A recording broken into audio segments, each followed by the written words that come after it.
Good morning. We are extremely pleased that you are here. It is good to come together for the purpose of co-creating. Do you agree? Co-creating at its best, yes. You bring your important perspective and we bring ours. And together we take thought beyond that which it has been before. It's a nice thing. And as we bring our perspective, our broader perspective, not our better perspective, our broader perspective, and you bring your specific perspective, not your better perspective, but your specific perspective, as the specifics of that which you are focused upon meshes with the broadness, the basis of law, the totality of who we all are, perspective of us. As these perspectives blend, it just does not get better than that. But we want to say to you that you do not need us here in this format for that to happen. Because at all times, you are an extension of source energy here in your physical bodies, having your leading edge exposure to contrast, coming to your leading edge conclusions. And whenever you do that, whenever you know what you don't want, so you know what you do want, even if you don't speak about it, when that deciphering and that deciding, sometimes you don't know you're deciding, but we promise you, you always are. You cannot have any exposure to any life without coming to conclusions of what would be better. The evolution of all species is based upon that fact. So as you have your exposure to the contrast and a new idea of an improved, from your perspective, your important perspective, rockets out of you, this rocket of desire, the broader non-physical part of you that resides non-physically, who always exists even while you are physically focused, that broader non-physical part of you accepts your request and holds forevermore the vision, the complete vision of the completion of it. And that's why we say to you that when your life causes you to ask, that it is given in that moment. You want to see the world through the eyes of the expanded source. Now hear this, the expanded source who has just newly expanded because of you. That's why you're so hooked into it. That's why it feels so personal. It is personal. You caused source to expand, and when you don't take the expansion, you take it personal. You feel empty. You feel void. Those are too strong of words. You feel disconnected, still too strong. You feel resistant. Better word. You feel resistant to the becoming that life has caused you and us to become. So here's another way of looking at it. You came forth willing and wanting to explore contrast in order to add to the expansion of the universe.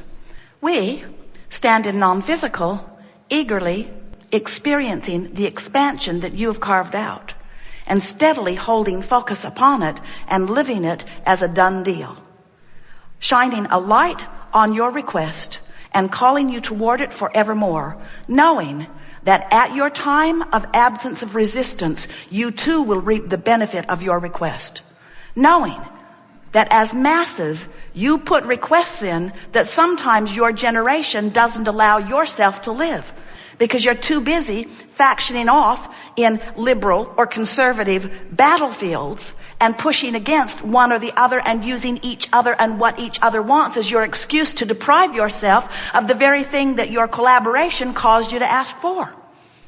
But no worries. Source, all that is, took the expansion.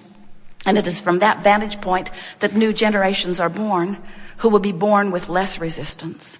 And while you'll leave monuments to your resistance all over your planet, you will leave monuments and books and all kinds of information for the new ones to read, and you'll do your best to remind them how awful it really is, so that they will forget their God-given joy that they came forth with.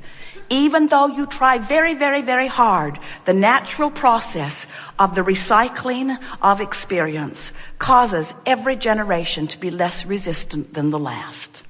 So you, in your generations, you are setting forth very much in this vibrational escrow. We're going to call this the vortex of creation. You have contributed massively to this vortex that will benefit generations to come. So step 1 is you ask. Step 2 is source answers. Step 3 is you got to find some way somehow to become a vibrational match to what you've been asking for. Otherwise, you don't get what you've been asking for, but that's not the worst part of it. It's not that you just don't get what you want, it's that you don't be who you are. That's the thing that makes you feel negative emotion. You don't feel negative emotion because you're depriving yourself, and you are depriving yourself because nobody else could ever deprive you of anything. But you don't feel negative emotion because you have deprived yourself of the lover you want, or of the car you want, of the resources you want. You are feeling negative emotion because you are depriving yourself of the state of being that you are. You are secure. And when you feel insecure, there's some depriving going on. And it's not us, it's you doing it. When you are angry, you are depriving yourself because who you really are is one who loves. When you do not have enough of something wanted, it is you who is depriving yourself. But what you are wanting is alignment more than the stuff you think you want. Now, we want you to want all that stuff. We want you because you're out here in the leading edge. Someone said yesterday, well, not so sure that this stuff I want is really as spiritual as I want to be. And we say, this stuff out here on the leading edge is the extension of what spirit is. There is nothing that is not spiritual about your materialism because you are the extension of source energy. But there is a physical aspect of you that is out of sync with the spirit that is you. Just as there are physical aspects of you that are in sync with the spirit that is you. So it is not materialism that is tripping you up. It is having asked for that which source has endorsed and become, and then holding yourself in vibrational opposition to it that makes you begin to write books about the inappropriateness of wanting material things. There isn't anything that you want that is material that you want for any other reason than that you believe you would feel better in the having of it. So this universe is a universe that is based upon attraction. Law of attraction is the manager of all of these vibrational frequencies. There is no exclusion in this universe. So when you see something not wanted and you shout no at it, you're not saying no to it, you're saying yes to it. You're saying, come to me, this thing I do not want, because in your attention to it, you are activating the vibration of it. And when you activate the vibration of what you do not want, you prevent yourself from going to the vibration of what you do want. Can you hear that? There's not a stream of badness or a stream of heinousness. There's not a stream of evil. There's not a stream of darkness. You don't walk into a room and look for a dark switch. Flip the switch and inky, misty darkness comes down and covers up the light. There's not any of that. You can resist this light, and you can resist well-being, and you can resist wellness, and you can resist goodness, and you can resist clarity, and you can resist abundance. You can resist all things wanted, but you are the one resisting it by giving your attention to the unwanted and making the unwanted so active in your vibration that it prevents you from getting into the vortex where everything that you want is. Pretty clear, isn't it? Now, many of you quibble a bit and say, well, if it's just the same to you, Abraham, when you give it to me, I would just as soon it were in my bank account now. When you give it to me, put him in my bed. When you give it to me, give it to me. And we say, if you will stay with us here today, you will come to understand how when you ask and life causes you to do it all day, every day, it is given. It is given in the purest, fullest means possible. It is given to you vibrationally. And all things that ever become manifest are first vibrationally given. Now, what happens is when you ask, Source clearly hears what you're asking for. But Source, unlike you, often, you don't always do it, but you're doing it less and less all the time. But Source, unlike you, no longer gives attention to the reason that you are asking. In other words, it's enough when you ask Because Source understands that you are asking from the most sincere base of your being, from your own experience. When you ask, it is given. When you're confused, you ask for clarity, even if you don't say the words. When you are angry, you ask for love, even when you do not say the words. When you're sick, you ask for wellness, even though you may be saying the words. When you don't have enough money, you ask for more. In other words, you're asking all day long. And when that desire, that focused, clear asking emanates from you vibrationally, and don't worry about having to learn how to do it vibrationally. You can't stop doing it vibrationally. You are much more vibrational beings than anything else. When that vibration emanates from you, Source focuses upon this newly amended vibration, because after all, it's not the first one you ever offered. You've been offering vibrations. You've been offering them and offering and offering them, and you have been building a vibrational escrow, so to speak. You have been making requests, and Source has been receiving each and every one of them and holding the next idea and the next idea and the next idea and the next idea and the next idea, until without you usually even knowing it, you are building a future experience. Now, how far into the future this experience is really up to you. That depends upon how long you, unlike Source, continue to beat the drum of the reason that you ask. In other words, if you don't have enough money, and that's why you're asking for more, but you are constantly aware of your lack of money and speaking about it, and therefore holding it active in your vibration incessantly, I don't have enough, I don't have enough, I don't have enough, I don't have enough, I don't have enough, I don't have enough, want more, I don't have enough, I don't have enough, I don't have enough, I don't have enough. Then without meaning to, but by your attention to where you stand, by your attention to the what is that you are living, you prevent yourself from moving easily to the what you have already asked for. And you don't do it just about money. You do it about so many things, because, bless your hearts, you are so enamored, you are so steeped, you are so completely and so beautifully, humanly, physically focused, that you believe so much in the reality that is, that you've forgotten about the reality that you are creating.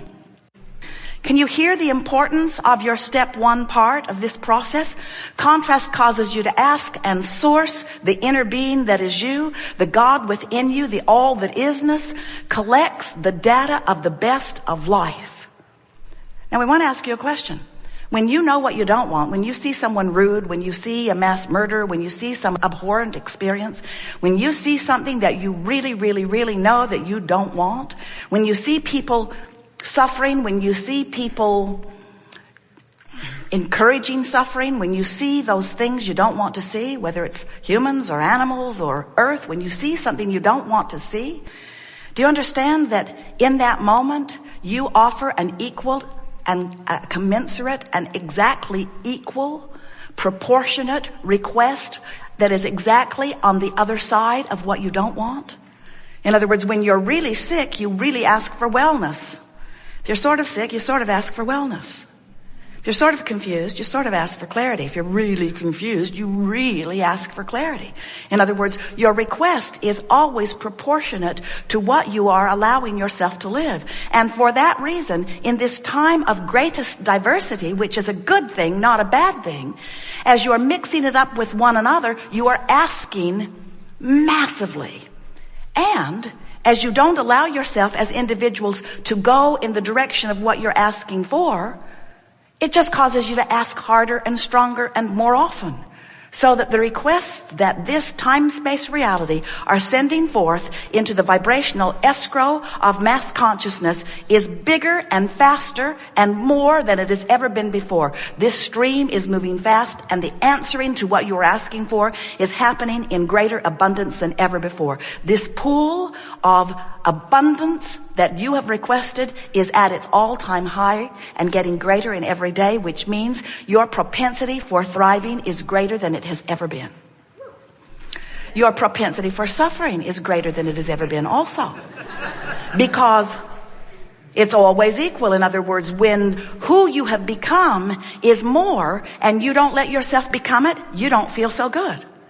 Fortunately, as individuals, you don't have to wait for everybody to figure it out before you have the ease of alignment. You get to individually go with the flow of that which you have become, and when you do, you come into alignment with who you are.